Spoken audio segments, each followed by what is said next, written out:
우리나라와 중국이 한중 FTA 협정문에 가서명했습니다. 지난해 11월 한중 FTA가 타결된 지 석 달 만입니다. 한중 FTA 가서명의 의미와 앞으로 정식 발효까지 남은 과정들을 전망해 보겠습니다. 경제부 최병호 기자 나왔습니다. 최 기자, 네, 우선 그 FTA 가서명이라는 게 무엇인지, 그리고 앞으로 FTA 정식 발효까지 어떤 절차들이 남아 있는지 좀 정리해 주시죠. 네, 그 가서명이라는 말은 그 말에서도 알 수 있듯이 임시서명이라는 뜻인데요. 네. 그 FTA 타결 절차를 보면 일단 구두로 타결을 선언하고요. 그 이후에 협정문을 영어문으로 이제 만들어서 임시서명을 합니다. 네. 이게 가서명입니다. 네. 그리고 가서명을 마친 영어 협정문을 한글본과 중국본을 만들어서 다시 재검토를 하고 서명을 하는데 이게 정식 서명입니다. 네. 그리고 정식 서명을 마친 그 한글본을 국회가 다시 검토하고요. 승인을 하면 국회 비준이 끝나고요. 네. 국회 비준 이후 약속된 날짜에 FTA를 정식 발효하게 됩니다. 네. 산업부에 따르면 지난해 11월에 그 양국 정상이 FTA 타결을 선언한 이후에 약 3개월 동안 4차례의 기술 검토와 3차례의 법률적 검토 끝에 오늘 FTA 협정문에 가서명을 했다고 밝혔습니다. 네. 정부는 일단 올해 상반기 중에 정식 서명을 추진할 방침이고요. 네. 박근혜 대통령이 한중 FTA 발효에 굉장히 애착을 가지고 있기 때문에 이르면 올해 안으로 한중 FTA가 정식 발효할 것으로 예측됩니다. 네. 이번 가서명이 중요한 이유는 그 전에 FTA 타결까지는 정부가 구두로만 FTA 타결을 합의한 것이라서 네. 우리나라가 중국에 양보한 상품과 중국이 우리나라에 양보한 상품을 100% 공개하지 않았습니다. 네. 그런데 오늘은 드디어 양국이 서로 양보한 품목을 100% 공개했습니다. 네, 그런 의미가 있군요. 지난해 11월에 이제 한중 FTA가 타결됐다고 했을 때 마침 말씀하신 대로 이제 공개된 내용이 거의 없어가지고 산업계에서도 이해득실을 좀 따지기 어려웠죠. 네. 근데 협상 내용이 공개된 지금은 어떻게 보입니까?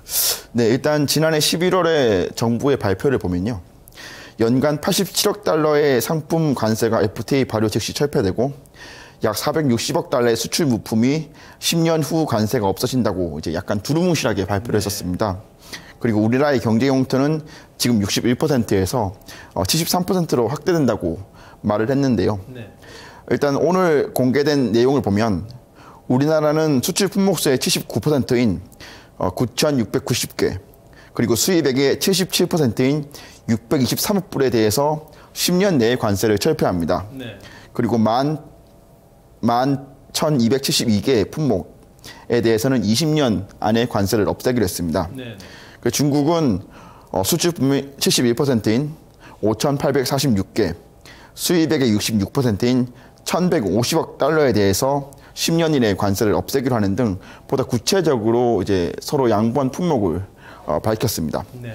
일단 이번 그 결과에 대해서 정부는 제조업 분야에서는 장기적 시각에서 미래 유망 품목 위주로 중국 시장 개방에 집중했고, 우리나라 농산 식품 분야는 우리 농산물 시장을 보호하기 위해서 개방폭을 가장 줄였다고 말을 했습니다. 네.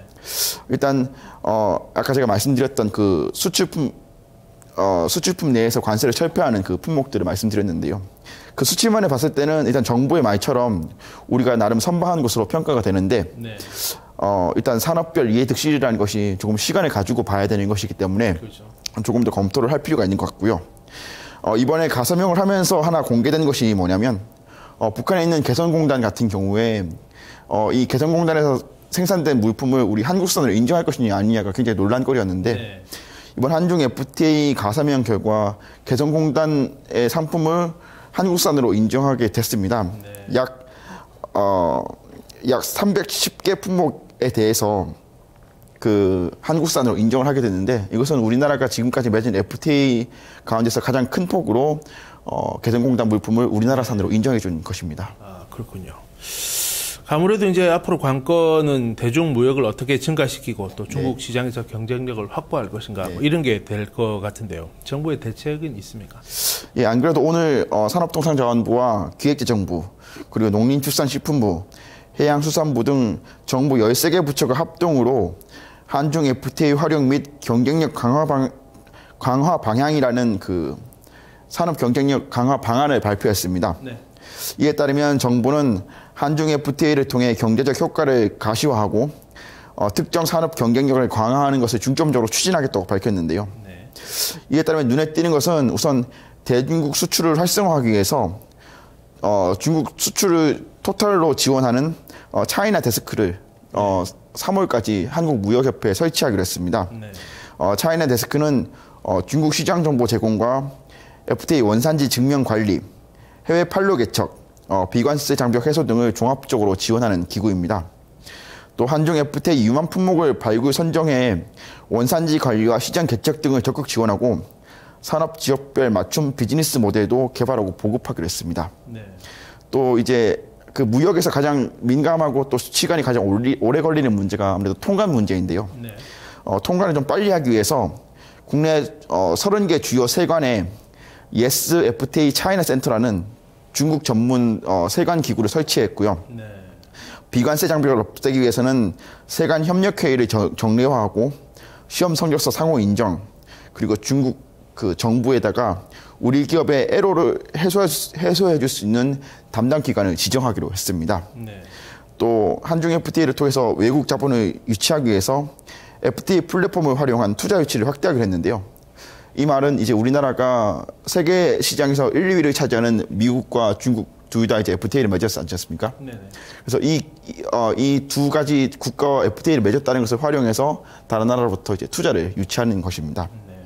또 이제 중국과 문화산업 공동 발전 펀드, 그리고 글로벌 헬스케어 펀드 등 산업 육성 펀드도 조성하기로 했고요.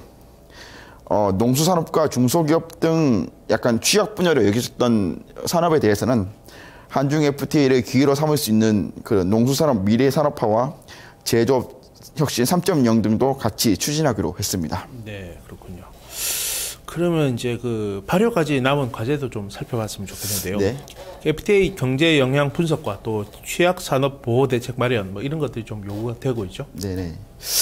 일단 앞에서도 말씀드렸지만 박 대통령의 그 한중 FTA 발효에 대한 의지가 워낙 크기 때문에 네. 이르면 올해 중으로 FTA가 발효될 것이라고 전문가들은 보고 있습니다. 네. 또 정부에서도 나름 선방한 FTA다라고 말을 하고 있어서 정부는 굉장히 이번 FTA 성과에 대해서 좀 굉장히 자신하고 있는 듯한 모습을 보이고 있는데요. 그러나 발효까지는 좀 넘어야 될 산은 많아 보입니다. 우선 이번에 가사명한 영문 협정본을 한국어로 번역하는 과정에서 또 이제 중국은 중국어로 번역하는 과정에서 네.